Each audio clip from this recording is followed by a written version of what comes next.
Hey guys, welcome back to another story time with Mr. Andrew.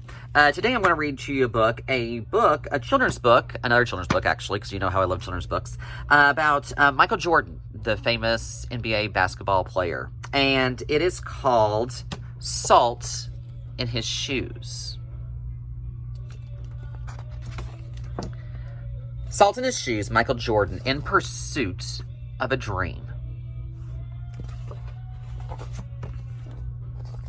There's the first illustration. Beautiful illustrations. Michael loved to play basketball. Every Saturday he followed his older brothers, Larry and Ronnie, to the park, hoping that they would let him play. And if one of the guys who usually played with him didn't show, they always did. But there was one problem. His name was Mark, and he was the tallest boy on the court. "What's the matter, Mikey? Too short?" Mark flapped his arms in Michael's face. "Over here!" shouted Larry. But when Michael threw the ball, Mark's long arms came out of nowhere and knocked the ball away. It flew into the hands of the player on Mark's team. He made the baskets, and the game was over. Just like that.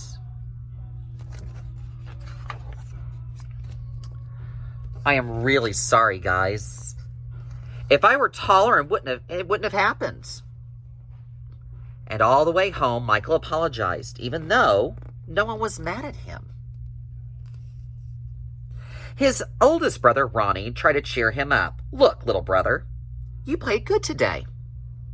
Don't worry, we'll win the next time."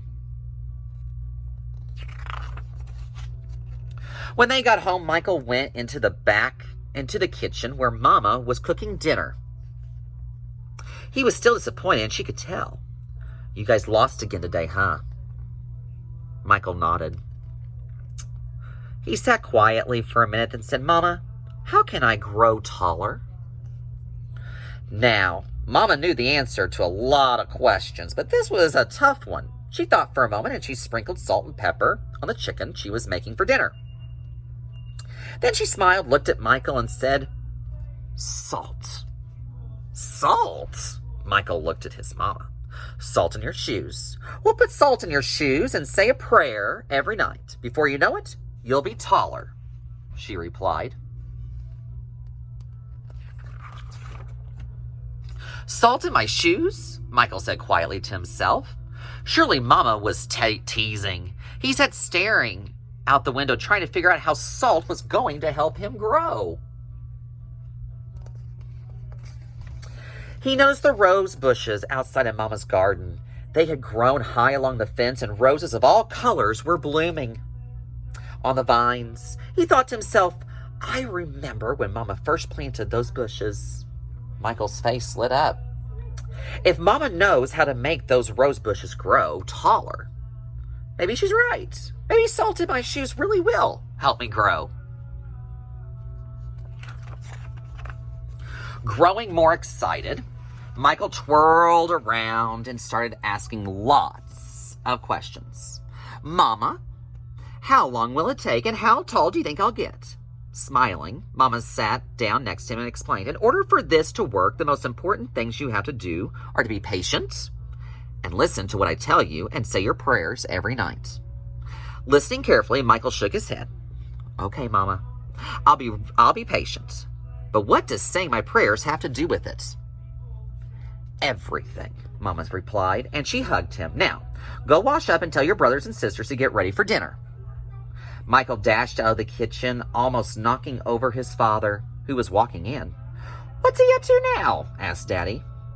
"Oh, the usual," laughed Mama. "Chasing a dream." Later during dinner, Mama noticed that Michael was barely eating anything. He was already daydreaming about being taller. "Michael, first things first, you won't grow if you don't eat, especially your vegetables," Mama said. "But I'm not really hungry," he said. Raising her eyebrows, Mama gave him a stern look. Slowly, Michael picked up his fork and began to eat. Minutes later, his plate was clean and he was asking for more. That evening at bedtime, Michael set his favorite game shoes on the floor next to the growth chart hanging on the wall.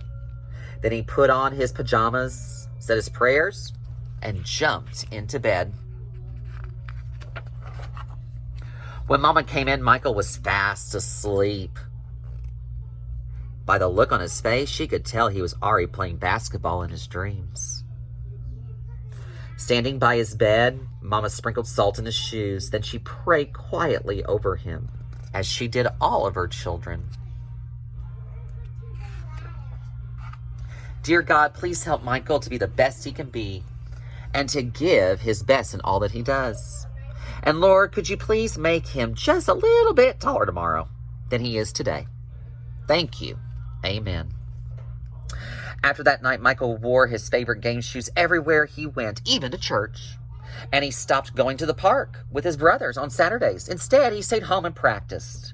He wanted to grow a few more inches before he went back to the park. After 2 months of practicing and waiting patiently and praying, Michael stood next to the growth chart on his wall. Nothing. He hadn't grown an inch. He was disappointed, but he did not stop believing. I've just got to give it time, like Mama said, Michael thought to himself. And that's what he did. 2 more months of practicing went by and still nothing. Now Michael was becoming a little sad. Not only had he grown 1 inch, but he also missed playing basketball with Larry and Ronnie. About the only thing he didn't miss was being picked on by Mark. When the next Saturday came, his brothers tried to get Michael to go with them to the park, but he wouldn't budge. Mama had begun to worry. When she saw Michael sitting along on the steps, she said to Daddy, maybe you should go out and talk to him.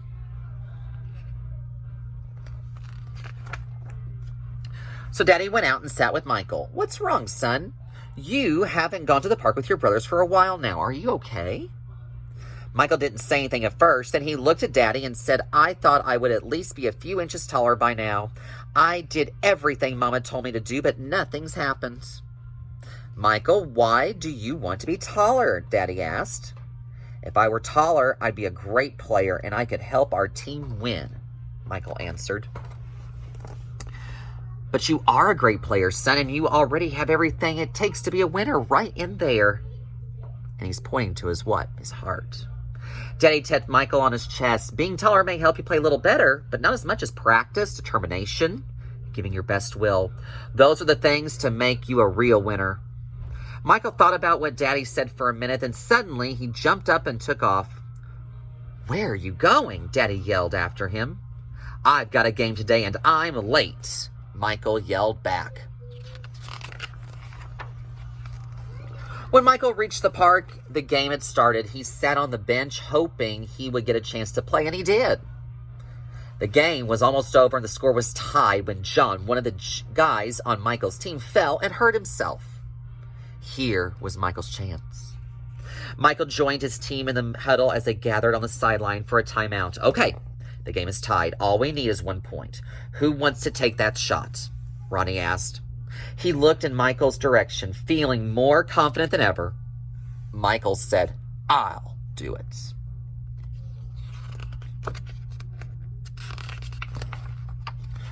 When the whistle blew and the game began again, Mark began to pick on Michael as usual. Still trying to play with the big boys, huh? Mark taunted. But Michael paid him no attention. Taller or not, he had been practicing, and today he was determined to win. Larry threw the ball inwards to Michael. Michael caught it, bounced in for a moment, and then took off running. As he approached Mark, Michael shifted to his right. Mark followed. But while he was shifting, Michael spun to his left. He stepped behind Mark and shot. The ball arched far above his opponent's hands and fell silently through the hoop. 2 points. The game was over. Michael's team had won. It was just as Michael had dreamed. When he realized what he had done, Michael took off running and didn't stop until he had reached home. Bursting through the door, he shouted, I did it, Daddy, I did it. I shot right over the tall guy's head, and we won the game. Running in behind him, Ronnie and Larry joined the celebration. That's right, little brother, you did it. You won the game for us. Michael remembered the look that Ronnie gave him during the last time out of the game and said, "No, we won the game. But I was a star." They all laughed. After that day, Mama stopped putting salt in Michael's shoes, but Michael did not stop being patient and working hard and praying. So, that must be what made Michael grow to be a 6'6" tall basketball superstar. So remember, guys, never give up on your dreams, and practice makes perfect. We'll see you later.